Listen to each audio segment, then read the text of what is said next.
Linda Ronstadt's story begins under the wide desert sky of Tucson, Arizona. She was born in 1946 into a home where music wasn't just background noise, it was the heartbeat of everyday life. Her father, Gilbert Ronstadt, owned a machinery business, but after work he would often pick up a guitar and fill the house with traditional Mexican songs that celebrated his heritage. Her mother, Ruth Mary, loved opera and classical music. Between them, they gave Linda the best kind of childhood education a future singer could ask for, one that mixed passion with discipline and tradition with curiosity. Linda grew up hearing Spanish serenades, cowboy ballads, and arias all in the same living room. That mix gave her a gift. She never thought music needed borders. She believed that if something moved you, you should sing it. By the time she was a teenager, Linda was performing with her brother and sister around Tucson, singing folk songs at coffee houses and small festivals. She had a clear, emotional voice that made people stop and listen. Everyone who heard her could feel that she wasn't pretending, she was living every word. When she moved to Los Angeles in the mid-1960s, she was only 19, full of dreams, and caring little more than her guitar and courage.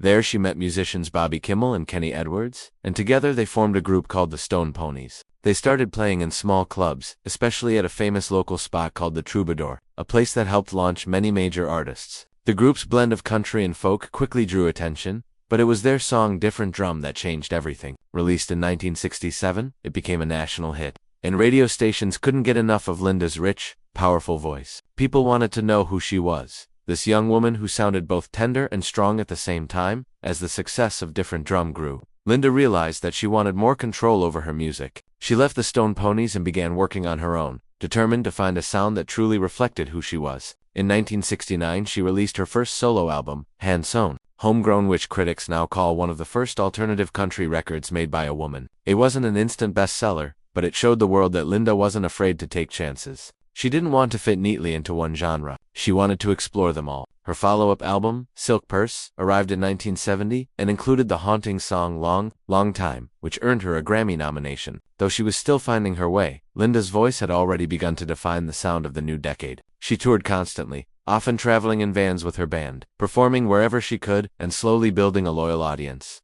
Those early years were tough. The music industry was still dominated by men, and record labels didn't always take female artists seriously. But Linda kept pushing forward. She surrounded herself with talented musicians, some of whom later became members of the Eagles, and focused on making the kind of honest, emotional music she believed in. In 1974, she released Heart Like a Wheel, the album that finally made her a superstar. Songs like You're No Good and When Will I Be Loved topped the charts. And suddenly Linda was everywhere, on the radio, on magazine covers, and in packed arenas. Her voice could move effortlessly from soft whispers to powerful belts, and listeners could feel every emotion she poured into her songs. Through the mid-1970s, she became known as the Queen of Rock, a title she earned through talent, not hype. Each album, Prisoner in Disguise, Hasten Down the Wind, Simple Dreams, proved that she could blend rock, country, and pop like no one else. Her 1977 version of Blue Bayou captured both sadness and beauty so perfectly that it remains one of her signature songs. Linda's concerts sold out across the country, and she appeared on the covers of Rolling Stone, Time, and Newsweek. Behind the glamour, however, she stayed grounded. She didn't drink, didn't rely on wild behavior, and preferred quiet nights to Hollywood parties. What made her fascinating wasn't scandal, it was honesty. Linda Ronstadt's music was never about image. It was about emotion. She left nothing to the imagination because she sang exactly what she felt. By the late 1970s and early 1980s, Linda Ronstadt had become one of the most successful female recording artists in the world. Her albums sold millions, her concerts drew huge crowds, and she was influencing a generation of singers who admired her ability to cross genres without losing authenticity. Yet, instead of settling comfortably into rock superstardom, Linda kept searching for new challenges. She once said that she never wanted to repeat herself, because doing the same thing twice felt like standing still. That attitude led her to explore Broadway, jazz, and even Mexican folk music, areas that most rock singers wouldn't dare to touch. In 1980, she shocked the industry by appearing in a Broadway production of The Pirates of Penzance. Theater critics were skeptical at first, but Linda proved them wrong. Her clear, expressive voice was perfect for operetta, and her performance earned her a Tony Award nomination. She later reprised the role for a film version, winning over an entirely new audience.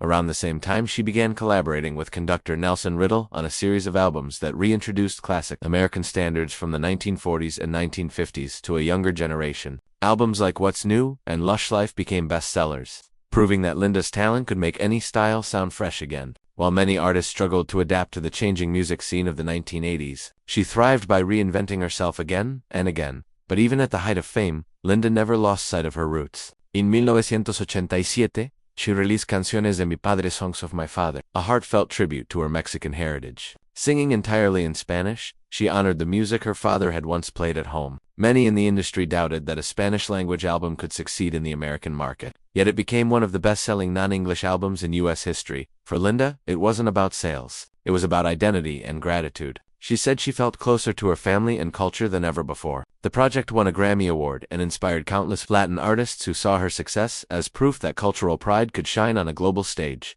Throughout her career, Linda Ronstadt was admired not only for her music but also for her independence. She refused to be controlled by managers or record labels that tried to shape her image. When photographers wanted her to pose in revealing clothes, she simply said no. She wanted to be known for her voice, not her body. At a time when many female performers were pressured to sell sex appeal, Linda's refusal to play that game made her a quiet revolutionary. She often spoke openly about sexism in the music industry, describing how she had to fight to be taken seriously as a producer and creative decision-maker. Yet she never grew bitter. She used humor and intelligence to make her point. Her honesty inspired younger artists, from Sheryl Crow to Trisha Yearwood, to stand up for themselves too. Still, fame had its lonely side. Years of touring took a physical and emotional toll. She admitted in interviews that performing night after night sometimes made her feel isolated. While the crowd saw glamour and energy, behind the curtain she often felt tired and homesick. She had relationships with several famous men, including filmmaker George Lucas and politician Jerry Brown. But she never married. "I wasn't looking for a husband," she once said.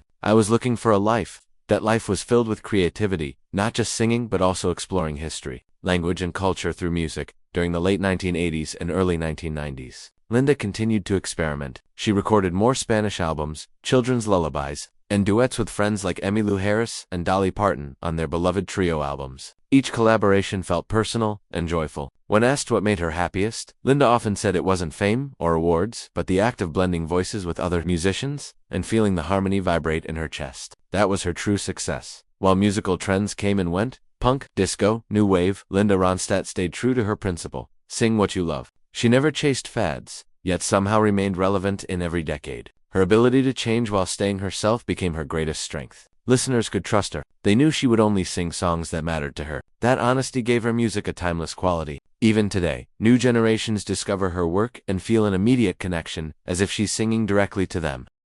In the 2000s, Linda Ronstadt began performing less frequently. After nearly 40 years of constant touring, she wanted a quieter life. She moved to San Francisco, spent more time with her 2 adopted children, and focused on community and family. She still loved music deeply, but she felt the industry had changed too much, too focused on image and not enough on artistry. She told interviewers that she missed the days when you could just stand on a stage and sing without special effects. Even as she stepped away from the spotlight, she remained a respected voice in cultural conversations, speaking about education, immigration, and the environment. Then, in 2012, Linda made a heartbreaking announcement. She had been diagnosed with Parkinson's disease, a neurological disorder that affects movement and coordination. The condition robbed her of something she valued most: her ability to sing.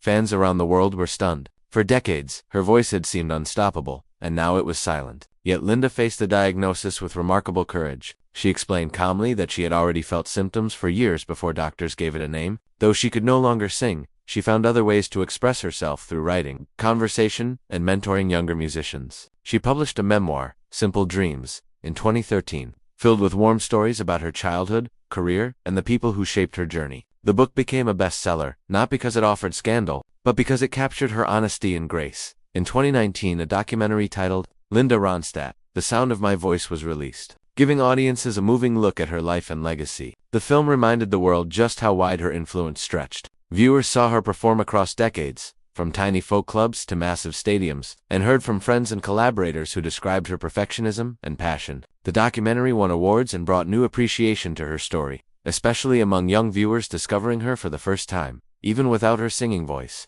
Linda continues to inspire. She often attends music events and supports cultural programs that preserve traditional Mexican and American folk songs. She has spoken publicly about the importance of bilingual education and has used her platform to encourage understanding between cultures. People who meet her describe her as warm, funny, and completely unpretentious. She says that while she misses singing, she doesn't dwell on loss. She focuses on gratitude for what she was able to do. Her words carry quiet power, a reminder that art isn't only about performance but about connection. Today, when people listen to Linda Ronstadt's recordings, whether it's You're No Good, Blue Bayou, or Canciones de mi Padre, They hear more than a beautiful voice. They hear bravery, integrity, and soul. She showed that a woman could command any stage, master any genre, and still remain true to herself. She opened doors for countless female artists who came after her, proving that strength doesn't have to shout. Sometimes it simply sings. Linda's story also teaches that identity is not one-dimensional. She was a rock star who loved opera, a pop idol who sang in Spanish, a shy person who could command thousands on stage. She refused to be limited by other people's expectations. That freedom to explore,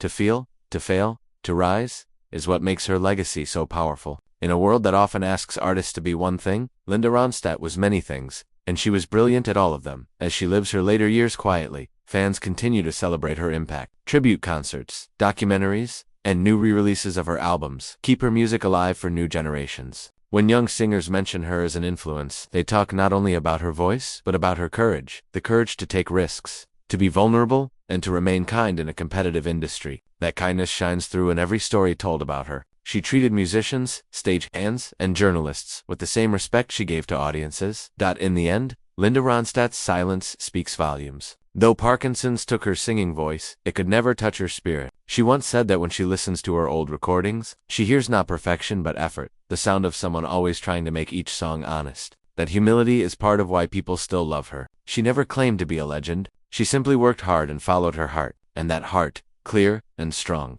continues to echo in every note she ever recorded. So when we say that Linda Ronstadt left nothing to the imagination, we mean that she lived her truth openly, through joy, through pain, through every melody. Her music told her story long before words ever could. And even now, when the world listens, we can still hear her, the voice of a generation, the heart of a lifetime, and proof that true artistry never fades.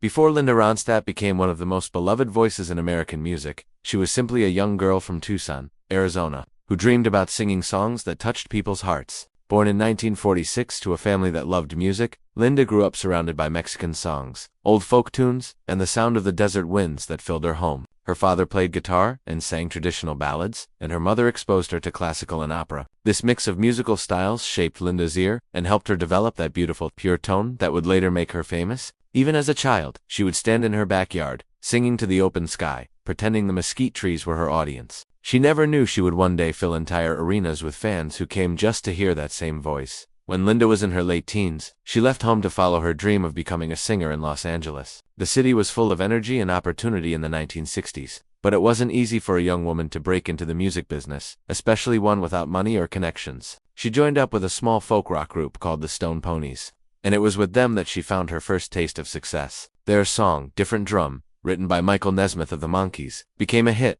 and introduced Linda's unique voice to the world. The song's success opened doors, but it also showed Linda something important. She wanted to be more than just the singer in a group. She wanted to create her own sound and tell her own musical story. As her confidence grew, Linda began working with some of the most talented young musicians in Los Angeles. Among them were Glenn Frey, Don Henley, Bernie Leadon, and Randy Meisner, names that would soon become legendary as members of the Eagles. Before they were a famous band, they were Linda's backing musicians, traveling with her on tour and recording her third album. During this time, Linda was also building relationships with songwriters like Jackson Browne and J.D. Soder, who would later become close friends and collaborators. Her early albums didn't always hit the top of the charts, but her performances drew attention. Audiences were captivated not just by her voice, but by her natural stage presence, confident yet vulnerable, strong yet tender. She didn't need to shock anyone. Her voice and honesty did all the work. Linda's career began to change in 1971, when she met producer John Boylan. He helped her take control of her sound and her image. For the first time, she began co-producing her own albums and shaping the creative direction of her music. Around that same time, she met music executive David Geffen,